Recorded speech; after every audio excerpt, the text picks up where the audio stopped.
আসসালামু আলাইকুম। প্রিয় চাকরি প্রত্যাশী ভাই বোনেরা সবাই কেমন আছেন? আশা রাখি সবাই ভালো আছেন। আজকে আপনাদের মাঝে যে বিষয়টি নিয়ে আলোচনা করব সেটি হচ্ছে, আপনারা অনেকেই কমেন্ট করে জানতে চান যে প্রাথমিকের দ্বিতীয় ধাপের চূড়ান্ত ফলাফল কবে প্রকাশিত হবে। এটি সম্পর্কে দ্য ডেইলি ক্যাম্পাস থেকে একটি রিপোর্ট প্রকাশ করা হয়েছে। এই রিপোর্টটি প্রকাশ করা হয়েছে 14 মে 2024। এখানে প্রাথমিকের দ্বিতীয় ধাপের চূড়ান্ত ফল প্রকাশের তারিখ জানানো মন্ত্রণালয়। এখানে বিস্তারিত কী বলা হয়েছে সকল কিছু আপনাদের মাঝে জানিয়ে দেওয়ার চেষ্টা করব। আশা করি ভিডিওটি মনোযোগ সহকারে শেষ পর্যন্ত দেখার চেষ্টা করবেন। আর আরেকটি কথা, যদি আমাদের চ্যানেলে নতুন হয়ে থাকেন অবশ্যই আমাদের চ্যানেলকে সাবস্ক্রাইব করবেন।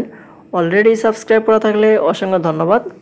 আমরা আমাদের চ্যানেলে প্রতিনিয়ত প্রাথমিক শিক্ষক নিয়োগের এবং পরিবার পরিকল্পনা অধিদপ্তরের সকল নিয়োগ বিজ্ঞপ্তিগুলো প্রকাশ করে থাকি, তাই আমাদের চ্যানেলটির সঙ্গে থাকবেন। এখন আমরা দেখব বিস্তারিত এখানে কি বলা হয়েছে। দেখতে পাচ্ছি, সরকারি প্রাথমিক বিদ্যালয়ের সহকারী শিক্ষক নিয়োগের দ্বিতীয় ধাপের চূড়ান্ত ফলাফল তৈরির কাজ শেষ। আগামীকাল বুধবার 15 মে এ ধাপের চূড়ান্ত ফল প্রকাশিত হবে।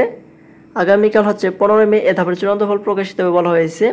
মঙ্গলবার 14 মে প্রাথমিক ও গণশিক্ষা মন্ত্রণালয়ের এবং প্রাথমিক শিক্ষা অধিদপ্তরের একাধিক কর্মকর্তা দ্য ডেইলি ক্যাম্পাসকে এ তথ্য জানিয়েছেন।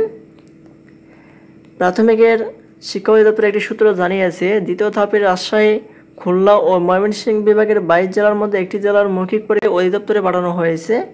এই কারণে ফল তৈরিতে কিছুটা বিলম্ব হয়েছে।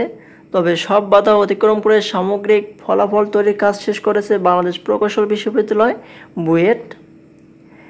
এ বিষয়ে জানতে চাইলে প্রাথমিক ও গণশিক্ষা মন্ত্রণালয়ের সচিব ফরিদ আহমেদ দ্য ডেইলি ক্যাম্পাসকে বলেন, সব কিছু ঠিক থাকলে দ্বিতীয় ধাপের চূড়ান্ত ফলাফল আগামীকাল বুধবার প্রকাশিত হবে।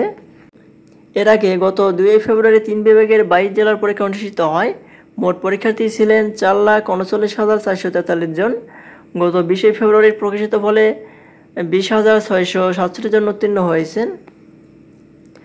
2023 সালের 28 ফেব্রুয়ারি রংপুর, সিলেট এবং বরিশাল বিভাগের ক্লাস্টারের বিজ্ঞপ্তি প্রকাশ করে অধিদপ্তর।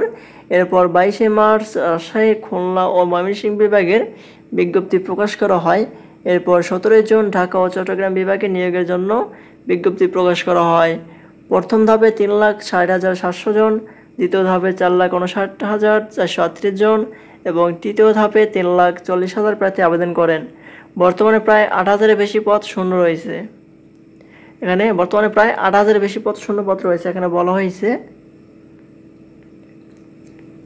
এই হচ্ছে প্রাথমিকের যে দ্বিতীয় ধাপের পরীক্ষা হয়েছিল সেটির চূড়ান্ত ফলাফল প্রকাশের একটি রিপোর্ট। আজকের মতো এই পর্যন্ত, সবাই ভালো থাকবেন। আর পরবর্তীতে এ সম্পর্কে আপডেট পেতে আমাদের চ্যানেলটিকে সাবস্ক্রাইব করার পাশে থাকবেন। ধন্যবাদ সবাইকে। আসসালামু আলাইকুম।